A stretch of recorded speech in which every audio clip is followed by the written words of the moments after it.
Sometimes I learn more when I do make a mistake.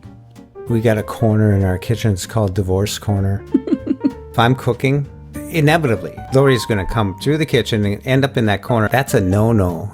It's a good way to teach people and educate them on the blindness and our abilities. We can do it.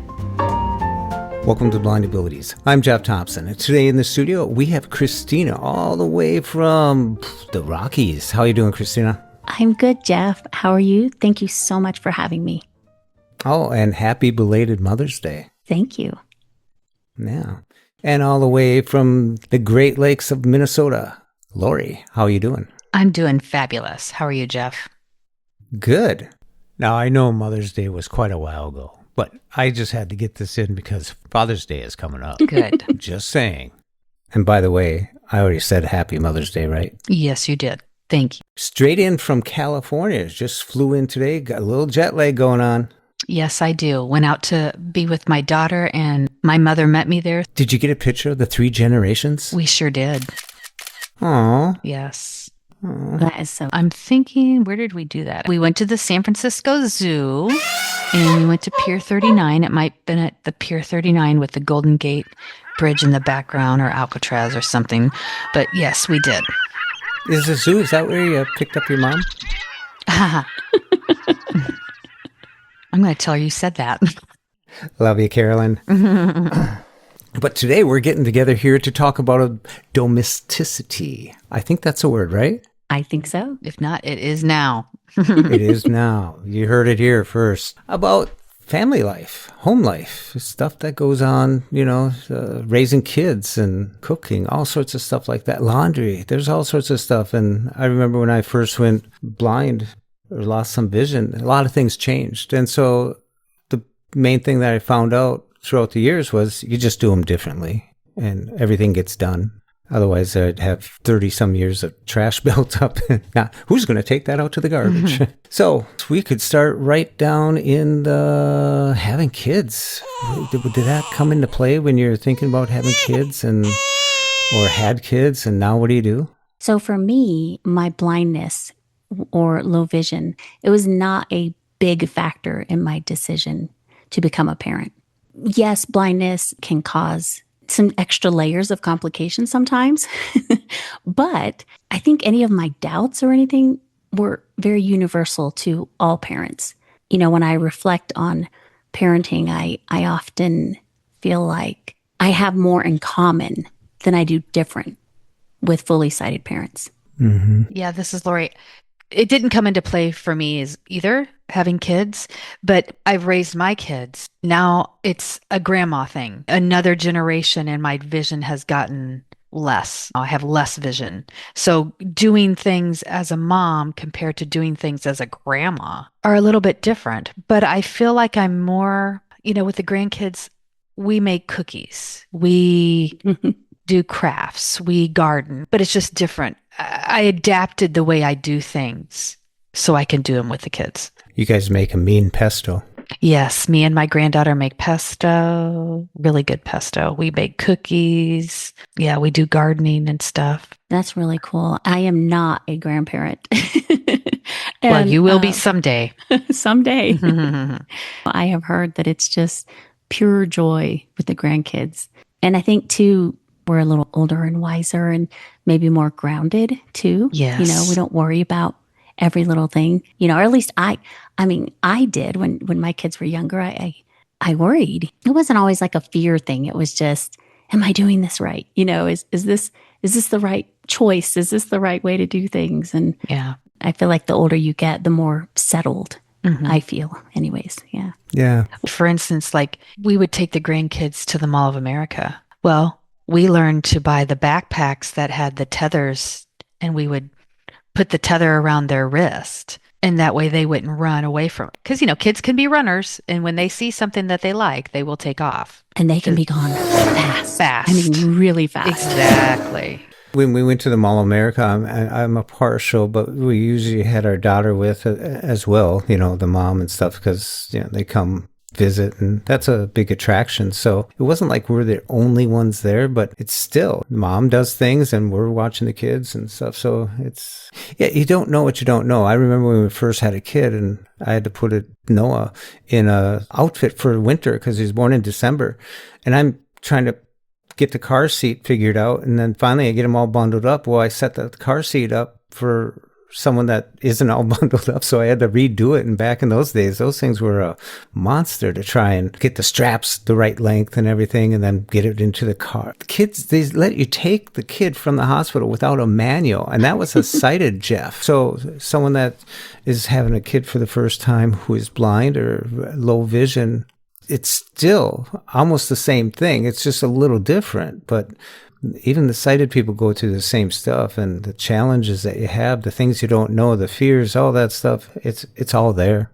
I mean, as a sighted person, when I went through that, I lost my vision later on, and that changed a little thing, that how am I going to interact with the kids? And believe me, it all comes about. It does. Like you said earlier, it gets done. I mean, somehow, somehow in that moment, whatever that new thing is that we're dealing with as a parent, because boy, I mean, it changes so fast. It's like one week you think, I've got this down. I know how to handle this situation. And then your kids change or a situation changes. And then you're like, oh, I got to redo that again. But somehow you figure it out. You use your creativity skills, or the whole family works together to figure out what that situation is. And, I remember those straps, and at least in my time, they were complicated. They weren't simple to just make the strap a little longer or shorter. And then if you're not a pro at it, it takes a little coordination.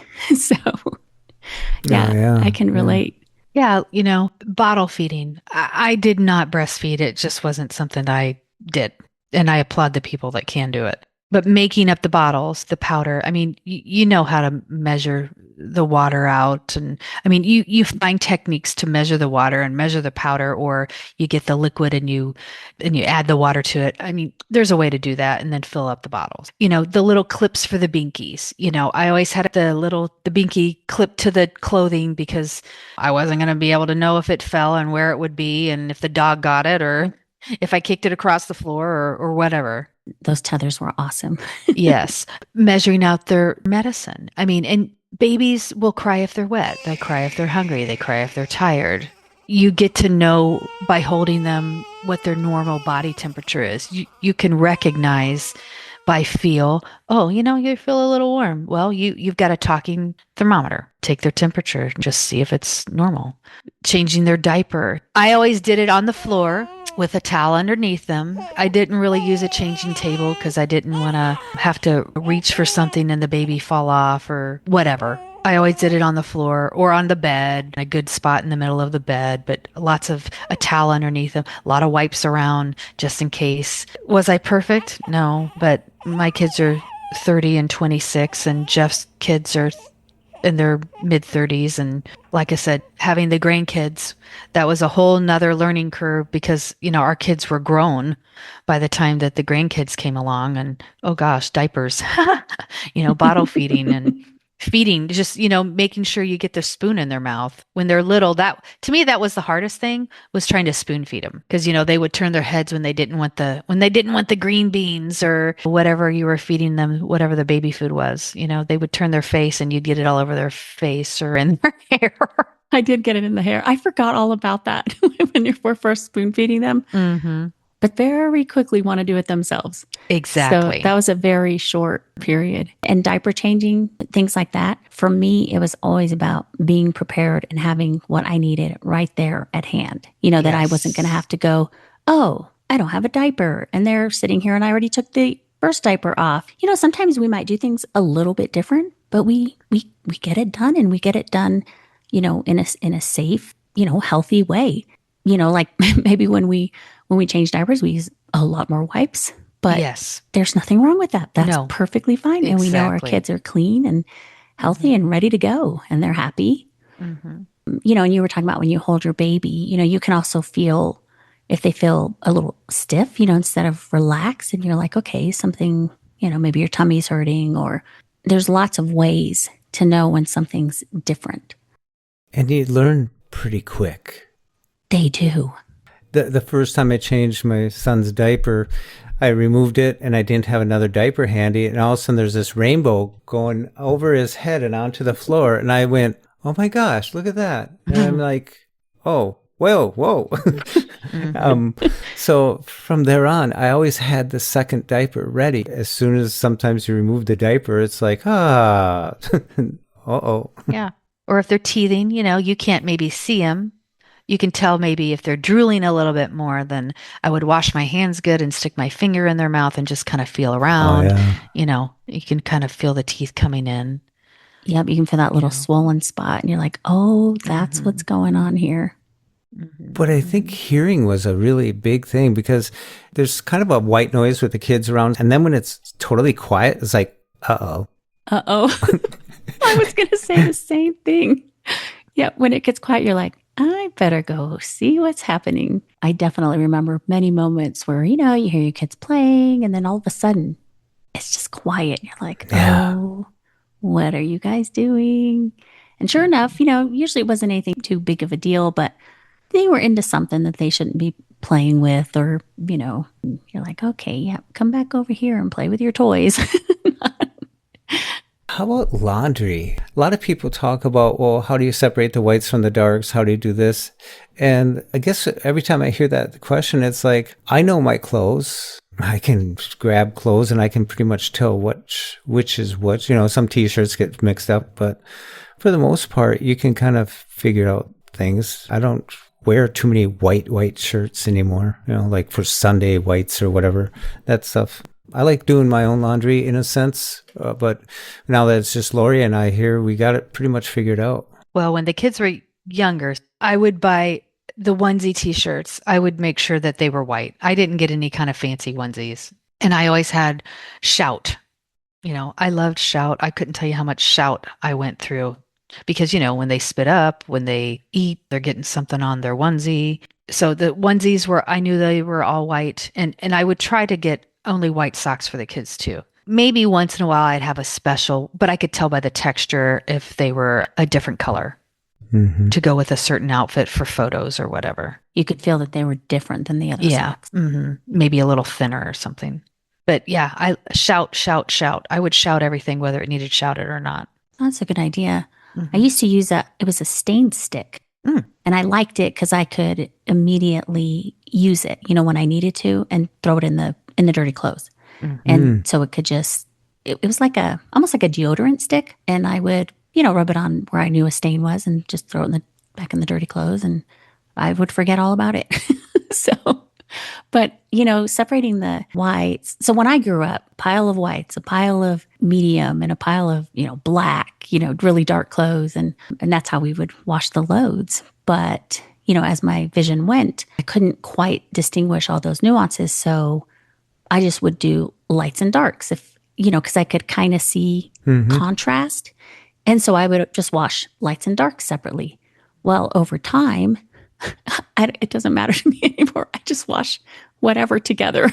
So unless it's something that's brand new, I will wash it once or twice on its own if I think it's going to bleed, like if it's red. Yeah. But clothes these days are more forgiving than they used to be, I think. So yeah. And I think the products are more forgiving too. I mean, I don't typically have bleach in my house. Same here. You know what I mean? Use it either. Your polyester rylons and all that don't bleed as much as the cottons did back in the day because they were dyed to be a certain color. Blue jeans fading is a real thing, but when you throw like a brand new red shirt in there, that's something you gotta, like you said, wash it a few times. But after a while, yeah, I've seen whites come out with my jeans. When the kids were smaller, I would, wash all of our laundry together. Because when I was folding clothes, I could tell, this is little, this is, this belongs to so-and-so. So I could tell. But as the kids got closer in size, it became a little more challenging. So I would fold piles like pants, shirts, and then they were responsible for separating out whose was whose. Yes. On their stuff. And that's a good life skill. Yep, exactly. Yeah. And then as they started to get bigger and their clothes started to match the same size as my husband's, I was like, okay. So then they had their laundry basket and we had our laundry basket.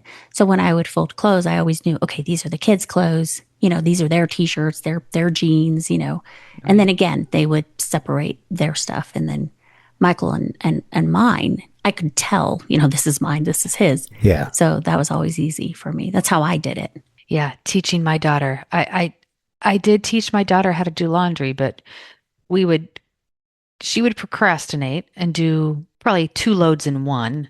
And Jeff caught her multiple times, and she's a short little thing, stuffing the clothes down in the washer to try to maximize that one load. Up on her tippy toes and elbows up high and pushing it in. And I'm like, whoa, whoa, whoa, whoa. That's not how you do it. Just let me go. Let me do it. How can I do a good job of cleaning them?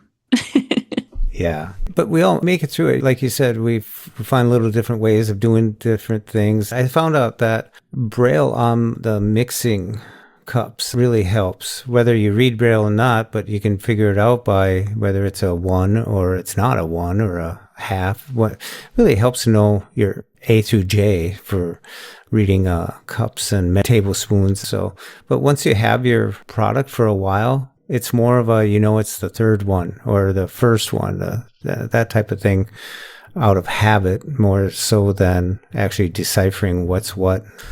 I like that when I'm cooking. And Lori uses the scanner app all the time. And The VD scanner app, yeah. with AI now and other things, you can just take a picture of something, get the cooking instructions right off of it. Like what do you set the oven for? What do you do this for? So it's really changed over my time of having to decipher what's what and how to do it. Everything used to get cooked at 350 for something. Yeah, I remember my daughter had to make cookies for something, and she had the bag of chocolate chips, and I said, "Do you want me to help you?" "Nope, I got this." Okay. She put all the ingredients in the bowl at once. That's hard to stir. That's very hard to stir when you're doing chocolate chips, okay?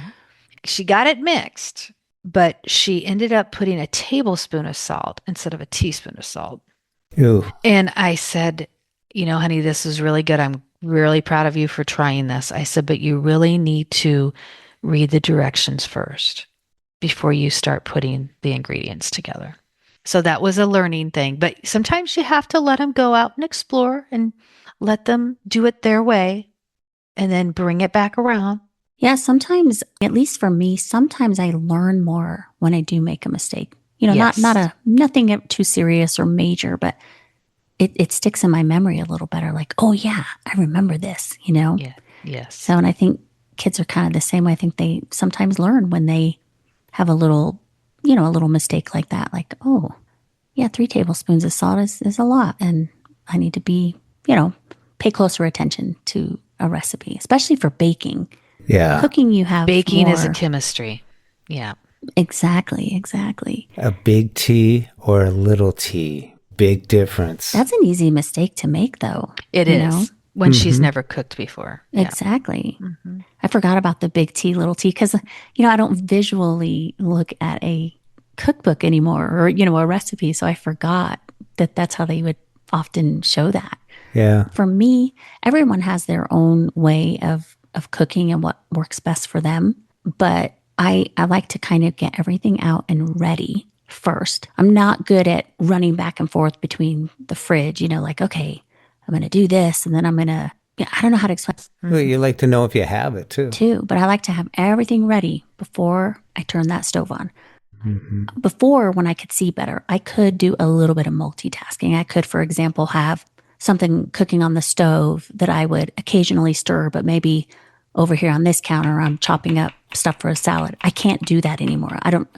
I just don't work that way anymore. I have to, once I have everything, if I'm making stir fry, I cut, the meat, it's ready. Mhm. I cut the vegetables, it's ready. I have my sauce ready, kind of all measured out. Then I turn the stove on and I start adding my ingredients, and I try not to move too much after that. Because when I move, I kind of can lose my positioning a little easier. Yeah. It's not that I absolutely can't do it. It's just, Well, mishaps happen then. Yeah. You drop something on the floor, you lose your spoon. exactly. Yeah. I have to reorient every time I move across to another spot. So I kind of like to get everything ready and then park it once I'm going. So, Exactly. It's like when I take that little twisty off the bread, the loaf of bread, I put it right in front of the toaster every time now. And that way I don't sweep it over 3 inches or something. I don't know how many times I used to just, where's that twisty thing? You know, a cat probably took off with it because it went down to the floor, you know, or something, you know. It just used to drive me nuts. So now I just put it in the same spot every time. But that's just a little tiny little thing. Has it ever ended up on your sandwich? Because it's ended up on mine once or twice. No, I've never done that. I've never done that. It's like, what is this? What is this foreign thing in my mouth? It's just little things of organization. I think that's one of the biggest things, where the utilities are, where we keep the spatulas. It should be consistent all the time. I mean, if you're just new at it, that's something that you'll really appreciate if people put things back. Like sometimes we lose the scissors or something, and where's the scissors? I don't know. But someone used them over here and they left them over there. So putting things back. So when you're cooking and stuff and getting things prepared, getting things set out and stuff, that's a good thing too. Good tips and tricks. One of the first things I do with the grandkids is we make cookies. It used to be where I would let them crack the eggs. I would let them measure the flour. I would let them measure the sugar. And it gets a little messy and crazy and maybe not as sanitary as I'd like, because you know how kids are. So I got smarter, and now I make up the cookie dough, put it in the fridge, and then I just let them put the cookies on the cookie sheet and put them in the oven. And then I let them take them in and out, depending on their age, of course. Yeah. It's not like we can't take them out and out. It's getting Right. them involved. Exactly. It's getting involved and having that special moment with them. Yeah. They like putting on the aprons. I think we got about 8 aprons. Yeah. Yeah. Aw, how Yes, we cute. have aprons for the girls. Yes. And we have pictures of them, I guess. You know, it's like when they were young with the little aprons, and then 3 or 4, yeah. and now they're bigger. 16 and 14. Yeah. Yeah, it's cool. But I'm with you, Christina. I like to measure out my flour, my baking soda, my salt, put it in one bowl, leave the butter out, let it get softened, put in the sugar. I mean, I like to do that too, have it all together and then mix it. And then I like to clean as I go too. Yeah, I do try to do that. Sometimes it helps me too to have like a bowl there that sometimes I call it the trash bowl. Yep. Yeah, You know, absolutely. wrappers or, Yeah. you Yeah. know, Keep banana them peel, contained. whatever. You just kind of put them all in there. And then that way I'm not running back and forth, from the counter to the trash, from the counter to the trash. And then I have towels and wet cloths. We got a corner in our kitchen. It's called Divorce Corner. If I'm cooking, inevitably, Lori's going to come through the kitchen and end up in that corner. I just want to get that's a no-no in our house, because That's the corner. The stove's there, the toaster's there, the silverware's there. It's the corner. the countertop and the sink, that's you're at full command of what you're cooking, and you're probably in the middle of something, and then all of a sudden this person comes walking into your space, and it's like, what? I know you just want to help, but Yeah. I think you were talking about, your little habit of, where you put the bread tie thing, and I think we just have a lot of those little habits we don't even really think about until someone even maybe asks us, why did you do that? Or what, if they do even ask. And I know one habit that I had was when it came to knives, when I was done using it behind the faucet of the sink in the kitchen, I had like a container, and I always would stick dirty knives there because I knew where they were. I didn't have to worry about when I stuck my hand in the sink or, Sure. Something like that. So yeah, we have a that mason was a jar. habit. Yeah, we have a mason jar to the left of the sink that we put them in. Okay, that works too. Yeah, that's a really good idea. Here's a tip that's kind of weird. When I put the knives back into the knife block, cutlery block, I guess they call it, you got to find the slot, right? So what I do is I hold the knife in my right hand, and I put my index finger or my hand near the tip, but along the blade a little bit. And as I'm reaching with my hand, but the knife is with it. So when I find the slot, it's right there, and I can slide it right in instead of just, I'm not like throwing darts. I'm just Stabbing you. yeah. Stabbing. So I'm just using my hand as a feeling for the slot where it belongs, and then the knife is right against her, about a half inch back. It's along the blade. I'm not poking my finger or cutting, It's just one of those things. And I always think, wow, I'm glad I do it that way, because if you go find the slot and then bring the knife to it, you could be off a little bit. And yeah, knives are interesting. And if you're going to put knives in the dishwasher, some can go in there, some can't, but some that do, I always face them down. Well, yeah, up. you don't want to stab yourself. Yeah. Yeah, definitely. And that's a good idea on the putting it in the knife blocks, because you definitely do not want to have, you don't want to put your finger there and then put the knife there at the same time, and that would not be a fun experience at all. Mm-hmm. I used to cut up apples a lot of times, and one time I did cut my finger, and that was real. It just happens. But the thing is, stuff is going to happen. If you're going to go play soccer, you might sprain an ankle someday. You might fall and get hurt or something. If you're going to cook, you might burn yourself a tad here or there. But like you said about learning something, use an oven mitt. I don't like using a towel because it dangles. You might be able to grab the pizza and slide it out that way, but you sometimes, inevitably, just 10 inches of it could dangle down. I like using the glove, put a glove on. We got 2 of them. I think they're square ones that have like a slot in them for your hand. I like using 2 of them. That way I can get a good grip of it. I also like using gloves, and I put 2 on, and I like them to go up further up my forearm. I think the ones that I really like go almost up to my elbow, because I don't have to worry about hitting my wrists on the inside of the stove or anything like it. Just gives me a lot of, security, and it gives me that confidence that I need to. Yeah, you're rest assured. Yep. I stick in there and, pull out what I need to pull out. And yeah. Well, Jeff mentioned soccer, so I'm going to change the subject a little bit. When the kids were in school, they wanted to be involved in different activities at school. And Justin and Katie both had friends that their kids would be involved with Katie and Justin in these activities, and they would always pick them up from school and bring them home, which was really nice. But we had a deal where if those parents wanted to go out or something, the kids could stay at my house and I would babysit, kind of like trading labor a little bit. I think that's really cool. That's a really good idea. It was a good network and community.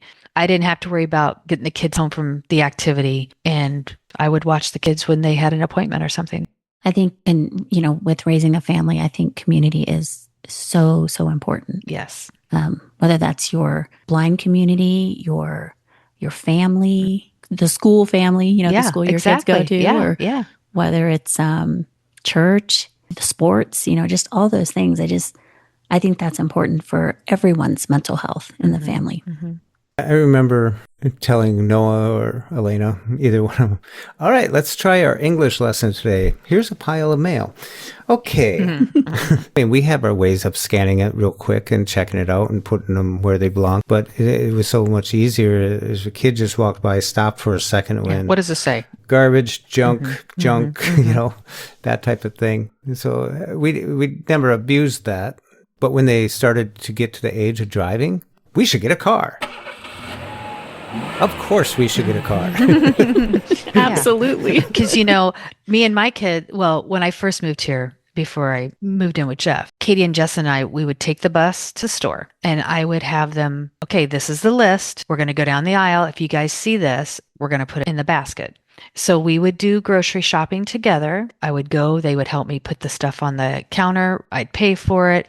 And then I would call a taxi. This is taxi days, back when we had to wait for taxis and we had no idea when they were coming. And my kids hated it, but we did it. And I would always buy stuff. I didn't go to the grocery store every week. I would buy a lot of stuff at one time. I would plan out my meals. I know what the kids needed. This was before Instacart. And we would go and we would do it.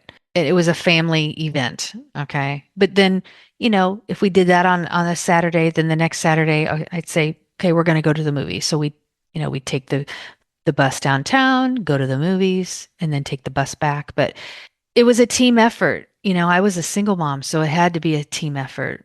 And my kids, I think it taught them a lot on how to live on their own. My kids left and they've had to come back momentarily in between houses, maybe, but not for very long term. And they know how to do it. They know how to live.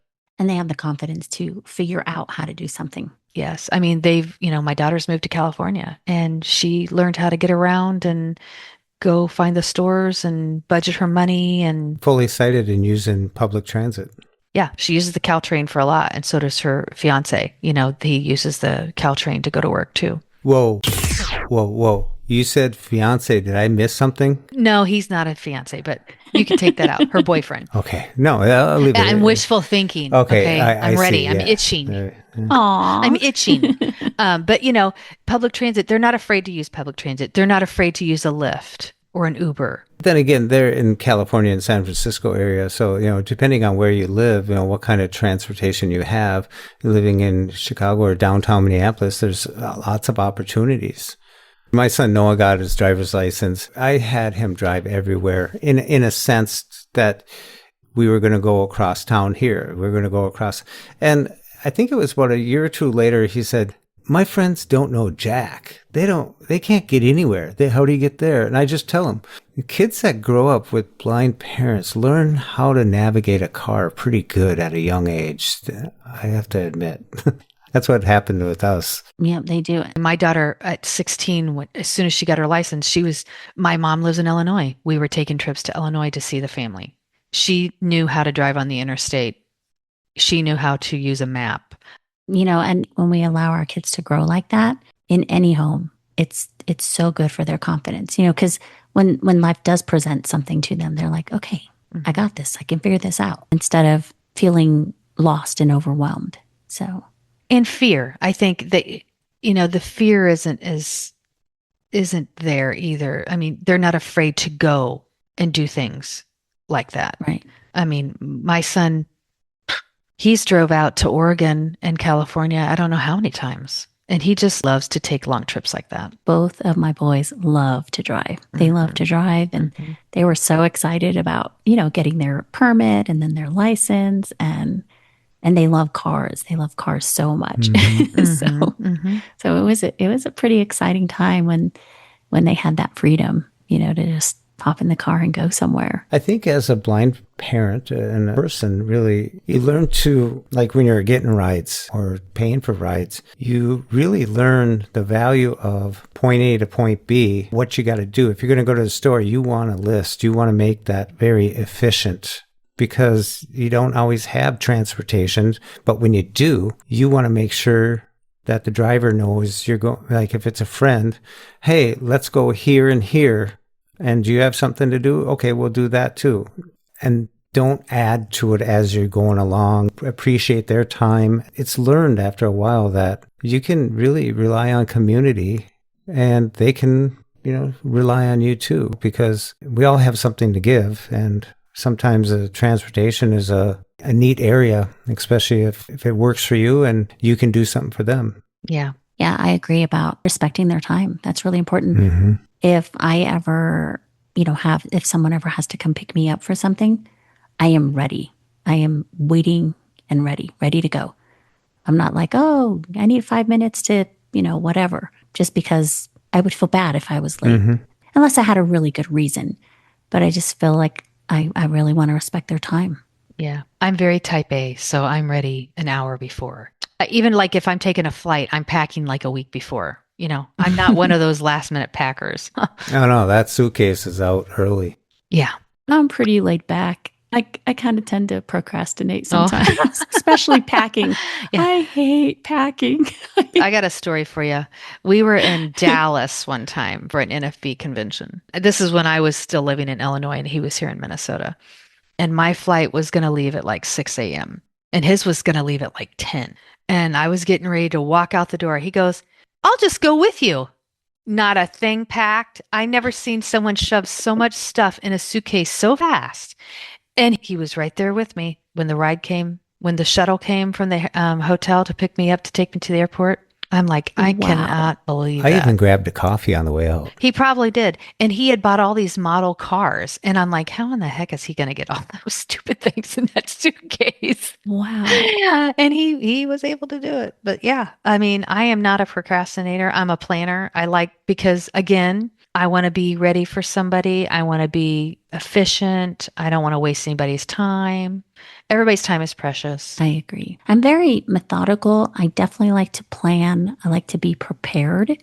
Hmm. Mm-hmm. But there were some things, like I said, if someone's picking me up, I am not late as a rule of thumb. Packing, because I am so methodical and I think through every little thing, it takes Hmm. me so long. Hmm. And my husband, 15 minutes, he's done.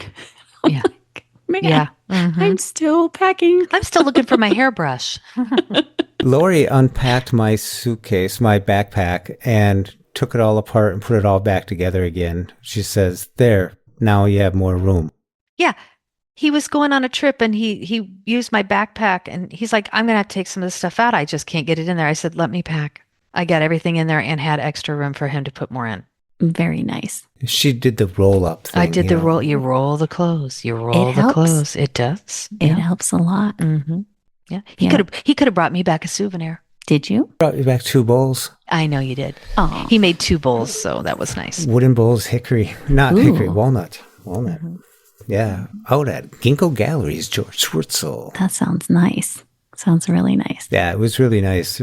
Really nice trip. And, as someone who's visually impaired, I was trying to find I found my gate, but you always wonder, you're sitting there, people come and go because you're early, and then they start coming again. You didn't hear anything change. So I like walking up to the desk and reconfirming, well, I'm in the right spot, right? Yes, again, yes. Mhm. When I got on the plane to fly to Asheville, North Carolina, and then we went down to Greenville, Tennessee. But when I got on the plane, this gal sat down next to me. There's only 2 seats on one side, so it was a smaller plane. And we started talking, and we talked the whole way. But when we got off, we were still talking and stuff. And I said, are you going out? I didn't know the airport. So I said, is there a lot of doors? She says, there's one main door. That's it. I said, oh, I'll follow you. Well, she had to go to the bathroom, so there was the bathrooms. I got to go to the bathroom. Then I followed her, and we went out to the front, and she was really nice and stuff. So I got all the way out just by talking to people. It's really neat that you can travel across as someone who's visually impaired, can't read the signs, and I think people generally like to help, so it was really cool. And I got out there and carried on with the trip, so that was neat. I am always amazed at those encounters. Like, wow, how did that magic happen? But it did. I served on a jury once, which was a whole big surprise to me. But, there were just a couple of people that were just super awesome, because you had to go from here to there. And I was just just very appreciative of people just being willing to just kind of jump in and, direct me this way, or I would follow them, and just I didn't even really have to ask. So It's a good way to teach people and educate them on the blindness and our abilities. We can do it. It's just, I don't know my way around a courthouse, nor do I want to. But if you're there enough, you might figure out how to get from the door to the bench that you have to sit on. right. Yeah. I was going to say that was one of the airports. When I moved here, my children's dad lived in Illinois. So my kids flew unaccompanied many, many, many, many times. My kids have probably been on more airplanes than I have, just going back and forth to see their dad. So they learned right away how to navigate an airport, go through security, how to put the stuff in the buckets, read the signs for concourse B, C, D, whatever, or read the teleprompters for, oh, is this our flight? Our flight's on time. Yeah. I didn't get that experience as a kid. My parents, we drove. We had the station wagon, we drove places. It's amazing as someone who's visually impaired or blind and having kids and what they learn. I think one of the most important is they pay attention because they understand that you're doing the best you can. And if they do the best they can, then together you're going to get there. It's exciting to get on a plane, your first few times and navigate that stuff and navigate driving a car, cooking, baking, all sorts of stuff like that. The laundry. Those are all skills that you're going to take with you no matter where you go, whether it's to a dorm, whether it's to a relationship in an apartment, in a house, somewhere down the line. All that stuff, it comes in. And I just want to throw in there, I got the big T and the little T mixed up as a kid. My sister had an easy bake oven and you used to mix these little packages together and put them in and the light would heat them up. And I put a tablespoon of salt in the bread, little dinner roll things, and they came out the other side and I ate them and I got sick and I could never eat those pretzels, those big pretzels bread pretzels with The soft ones. Yeah, because the salt was on them, and I would just react. But I've overcome it because I think they're good, but my childhood memory. And so every time I think about tablespoon, teaspoon, that comes back, and I'm thinking, oh, that sucked. Oh, yeah, that's not a. Have anyone at the store when you're checking out with your kids, like buying clothes or the grocery store, and say, now you help your mommy? It's like, wait a minute. I'm the one that just paid for all these groceries and these clothes. Yeah. I don't like when I pay for it and they hand the receipt to my son. It's like, wait a Yes. second. Who paid for that? Well, Yeah. Oh, Yeah. I mean, I don't make a goodness. scene. I would say 29 times out of 30, I just smile. But I did get on the plane, and this gal in a wheelchair went down, and they had to help her to her seat and stuff. Then they unfolded the wheelchair, or folded up the wheelchair and carried it out. And then the rest of us came in. And as I walked by, I'm going to call her stewardess because she called me a special. Oh, The flight attendant called me. Yes. He, her, she, I don't know, her called me a special. And I just stopped and I just turned around and I gave her a big smile, and I said, special, cute. And I walked off. I thought it was funny. I haven't heard that since we were in Amsterdam. When we were in Amsterdam one Specials. time, we had, I picked, they on the intercom, I've got the specials. I'm like, Jeff, we're specials. Wow. Wow. Yeah, I've not we're experienced that. specials. Yeah. I do know on a flight, I have had to tell the flight attendant, if you're coming through with, snacks, drinks or something, just Tap me. make sure. Yeah. And yeah, because it did happen to me one time. You can hear them, but you can't always tell when they're Talking to you. exactly Yes. at your spot because it's noisy and or sometimes they're just walking through with the snacks. There's not a cart. And so I have completely missed one time. Ooh. And I was like, oh, That's what happened to me today, I think, on that flight from San Francisco to Minneapolis. I mean, that's a long flight. And I was watching a movie on my phone, but I never heard the cart come by. So I don't know if they offered me anything or not.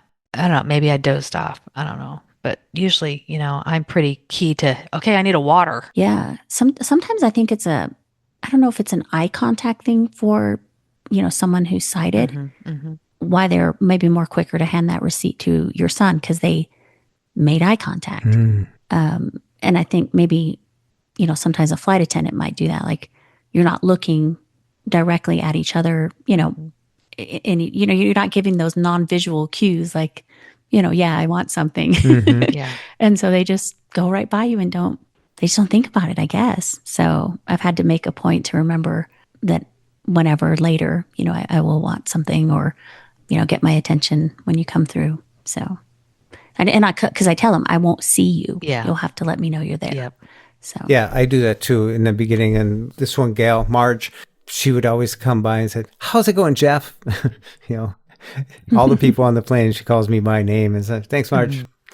you make a good point. I do often ask them their name because then I know I can call out their name if I think they're near. And that helps a lot too. Yeah. And I do that with servers at restaurants too. I'll immediately get their name because it's easier to just say their name instead of being like, hey, you, or are you there? Or, did they leave? Exactly. Hey. The bad thing is when I forget, I'm like, oh man, I remember it started with an A, but I can't remember what it is. I definitely, when it comes to family life, I think for me, being prepared was always a really important thing for me. It gave me a lot of security, having a plan sometimes, I had a husband who could drive but if he traveled for work or was at work, I liked to have a plan. If there's an injury or an illness or, whatever, here's who I can call or here's what I need to do. And there were certain things I always kept on hand. You guys mentioned about maybe not going grocery shopping every week. So there were things that I knew. I should always have fever reducer on hand. And I think that's for all families. 3:00 in the morning, someone gets a fever, you're going to want to have that on hand. And we can't just hop in the car at any moment and go grab something that we need. So, there were just certain things I would always have on hand for just in case.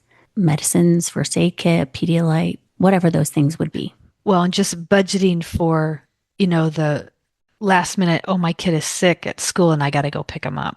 Having that, back in the day, like I said, taxis. I had to wait for taxis. I couldn't, I lived too far from school to go walking to them. I guess the elementary school was on the bus line, so I could go down by bus and pick them up. But, when your kid's sick, you don't, and the bus only ran every hour. So just True. planning it. But yeah, keeping those products on hand for emergency or having a plan of what if they got sick, but it's not sick enough for emergency to call an ambulance. Do you Right. have someone that you can call to help out in case of an emergency? Or do you have the funds budgeted to take the Uber or Lyft, or Metro Mobility or whatever you need to get the kids wherever they need to go? Another very important thing is that I learned right away is just because you have $80 in your pocket doesn't mean you have $80 in your pocket. It means you're prepared for that spontaneous thing that needs to get done. Budgeting is huge, especially when kids come along because, oh my gosh. They can get sick. They can get an earache in the middle of the night. They can run a fever. We have 10 diapers left. No, but they're too small. What? Too small. We just got them. Yeah. Oh, The kid's yeah. growing. They grow so fast. Oh my goodness. Yeah, you should just rent the clothes, Yep. the onesies. I was not too proud to go to Goodwill or Once Upon a Child or somewhere to buy baby clothes that I knew that they were going to grow out of. Yeah. And toys Yeah, and too. toys too. Mhm. Yes. They grow out of those quickly too. Yes, they do. The I just completely forgot what I was going to say. I did it again. Were you going to mention the cost of Lego? Oh, Legos. I can say, do not step on a Lego. Oh, Oh, my yes. gosh, that hurts. Mhm. Mhm. Sighted Yeah. people, blind people. Oof, that hurts. And if you do, don't hop because you might land on another one. Well, and I was just going to say that routine. I was a guide dog user, and you have to have consistency and routine for your dog. Kids are the same way. They are. You got to have a routine, consistency, bedtime, pick up your room, take a bath night, get up at the same time, do your homework when you get home. Delicately explain to them about daylight savings time and why the sun is still out and it's bedtime. I remember Katie would have to do these. Every night she brought home a different book that she'd have to read. She'd have to read it out loud to me. And if she couldn't say the word, she would spell it to me and I would help her pronounce it. But then I had to initial the page every night. So she had to show me where to put my initials. Was the word domesticity ever in there? I don't think so. Dang. I don't think Domesticity. so. Domesticity. Domesticity? Domesticity. Ah. I think, yeah. Is that right, Christina? Yeah, there we go. I highly recommend, if possible, I think if possible to learn Braille, because I think that was one thing that I couldn't do with my kids because I did not know Braille was to read to them, to read out loud to them. I had my own things that I would do. The kids, I always told them stories. The kids loved that. Yes. I had some books I had memorized, when they were little, and I would read them the story and turn the pages, And so I definitely have really good memories that way. But I think that would have just been the icing on the cake to have been able to actually read books to my kids that way. Yes, we had some Braille books. And even now that it's the grandkids or even my kids, I've got Phase 10 in Braille, playing cards in Braille, Skip-Bo in Braille, Uno in Braille. So I can play with the kids, those games, Scrabble, different games, because the kids are at that age where they love to play games. Oh, that's so cool. Got a pile of kids' books. Like I just read Johnny Appleseed, and that was pretty cool. I just set it by on the table, so then at lunch or something, I'm sitting there, and my hand goes over, starts reading a page. All of a sudden, about an hour later, I'm flipping pages. It's like, hey, Johnny. Yeah, it's a good way to practice Braille, but not overwhelm yourself. Exactly. Yeah, I was happy if I got like 3, 4 pages done during that little sitting. Then later on, I might come down to get a drink of water or something and sit down, and I might or might not, turn the next page or whatever, But Leave it for tomorrow. it's just kind of fun to keep that skill going a little bit. Birthday cards and greeting cards or thank you cards and stuff. It's always nice. We always leave them on the table for a while because we'll reread it 17 times. Yeah. I think that's excellent. I really just, I think that's very inspiring.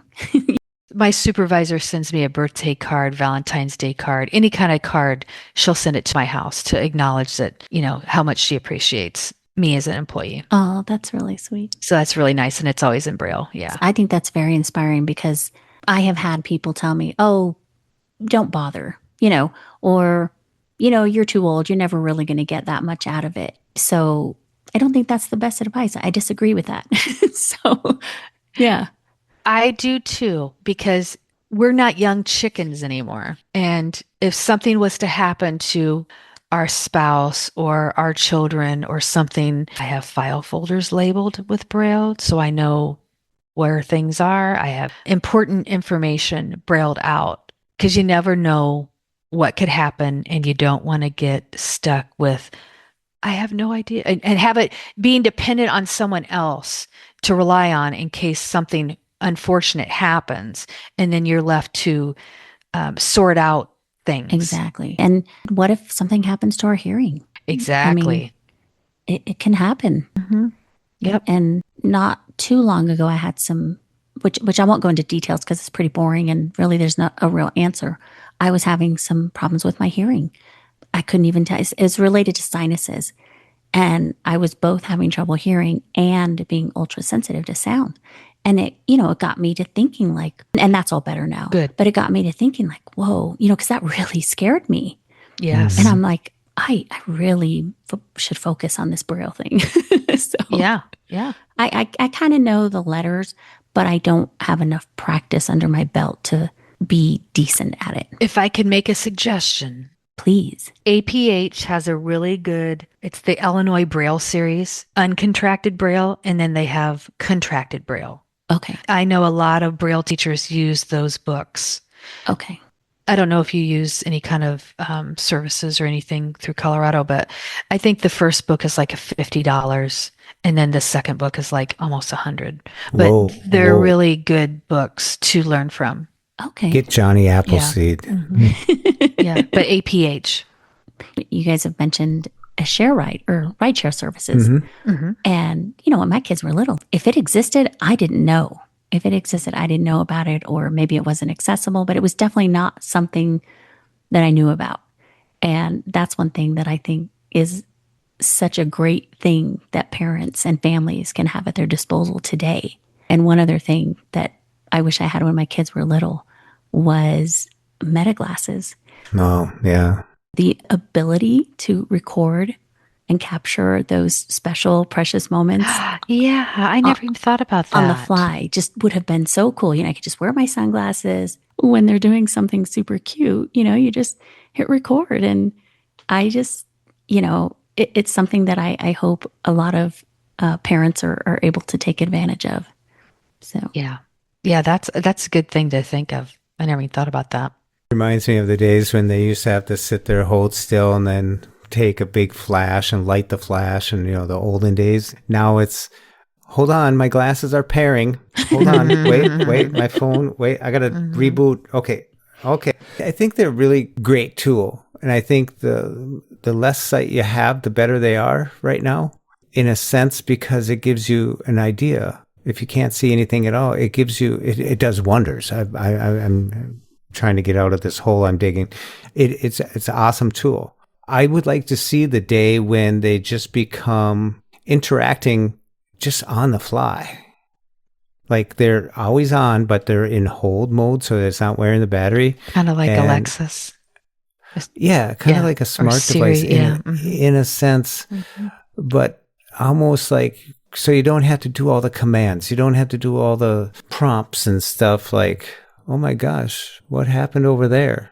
Well, yeah.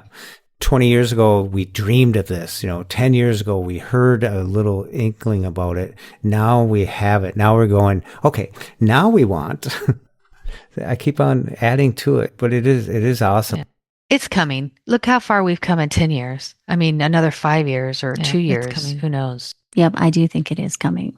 Yeah, We're it's wearing coming. the some kind of wearable that's just very casual, just kind of part of our, one of our tools. I know what you're saying, Jeff, because I have kind of the same feelings. Like, strangely, something that really surprised me with the Meta glasses is I do use it more for, recording a video or something that I just want to capture because it's easier for me than trying to capture it with my iPhone. But the smart features are cool. I just don't always use them as much as I thought I would. And a lot of it feels sometimes like there's a bunch of hoops to jump through, or maybe I'm in a public place and I can't have a conversation with AI at the moment. So Right. it isn't seamless yet. It is still a tool. So Oh, yeah. I should edit that all up, what I was saying in the beginning. But what I mean is I keep on thinking the next step. I mean, I've always wanted an autonomous elbow, just a little elbow drone about the size of an elbow pad. Kind of like the Juno dog, the Juno guide dog that they use. No, just like an elbow pad you wear for like hockey, but it's a drone and you just hang on to it and it's your guide. You just walk around, it's like, it has GPS. I call it they were coming out with the autonomous cars and they said, well, we should have something. I said, well, we should get an autonomous elbow. Because that's what we grab when we're sighted guided. have you guys ridden an autonomous car? My daughter wanted me to do the Waymo because they're plentiful in the San Francisco area, but we did not. I did in Vegas, but there was there's two guys in there, but they weren't operating it. But it just seemed like one guy was changing his shift or something like that. And they were just taking notes and monitoring everything. And they couldn't pull into the hotel parking lot. Where to go? They'd have to take over because the autonomous couldn't operate in the hotel parking lot due to insurance. Oh. So it was kind of. If there was a sighted person with me, I would probably do it, but just by myself, no, because GPS is great, but I still want to be able to physically ask someone, am I at the front door or the back door? Where is it dropping me? I don't want to have to walk halfway around the block.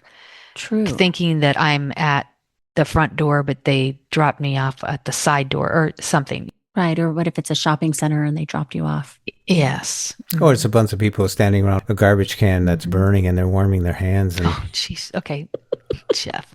Back at Christmas time, I went to San Francisco to be with my daughter for Christmas. And the wind was so bad that the power went out in part of San Francisco. And they said the Waymos just stopped dead in their tracks because the lights weren't working. And they didn't know what to do. So they just stopped. Oh, wow. I'm going to date myself. There's still some glitches, I guess you'd say, and depending on the variables of the situation. Yeah. Oh, it's just like us, Yeah. If my phone, if it's dead for 5 minutes, I feel like I'm off the grid. Christina, I just got a new phone while I was in California. My mother, before she went on this trip, got a new phone. She had a 7, Apple 7. It wouldn't keep a charge and it wouldn't update to the latest software. So she decided, and her carrier changed from whatever to T-Mobile. So she went and got an Android phone. Oh. Doesn't know how to use an Android phone. I rely on Find My to know where my mom's at because my mom's older. I like to just keep it in check. Where is she? Where is she? Where is she? And we FaceTime. Well, she couldn't do that anymore with this new phone. So when I went to California, because we were together, I went and got a 17E and had all my stuff transferred on it. And it's been kind of a pain in the butt because I've had to remember passwords that weren't stored in my password key and blah, blah, blah. But I gave her my phone and she's going to take it home and hopefully she remembers her Apple ID and she gets everything put on that phone because she likes Apple. And it still had I had an SC that still had the fingerprint. Oh. So that's perfect for her. Exactly. It's not complicated. What I was also going to mention was she was trying to take pictures while we were in California. And she can't take very good pictures. She gets her finger in the way and blah, blah, blah. So I whipped out my new phone and I was taking pictures of her standing by the ocean. And she's like, these pictures are better than what I can do. I said, well, Apple is pretty good because it tells you center, it'll give you the directions when you're taking pictures and stuff. And it tells you if it's level too, which is nice. Yes. Because that's not something I'm aware of when I'm just sort of, just kind of aiming out there. Yeah. And it's like, oh, I'm crooked. Okay, I didn't realize that.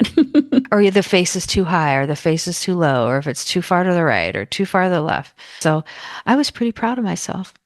And I don't normally take pictures. Well, very good. That's awesome. I also don't take very many pictures because part of it is that I think the person I'm trying to take a picture of is going to get impatient, because it takes a little bit.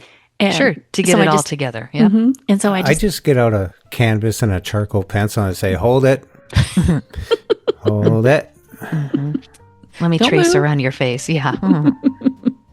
Well, this has been just a little wander down the little paths that we've had about our experiences with kids, laundry, all sorts of different things, household stuff.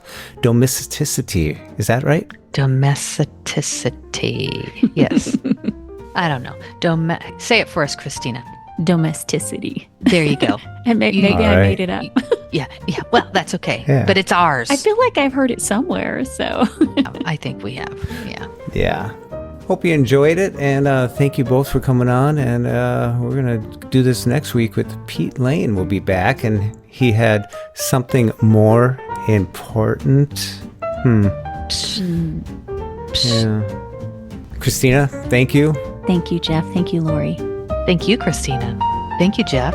Thank you. And from all of us here at Blind Abilities, until next time, take care and bye-bye.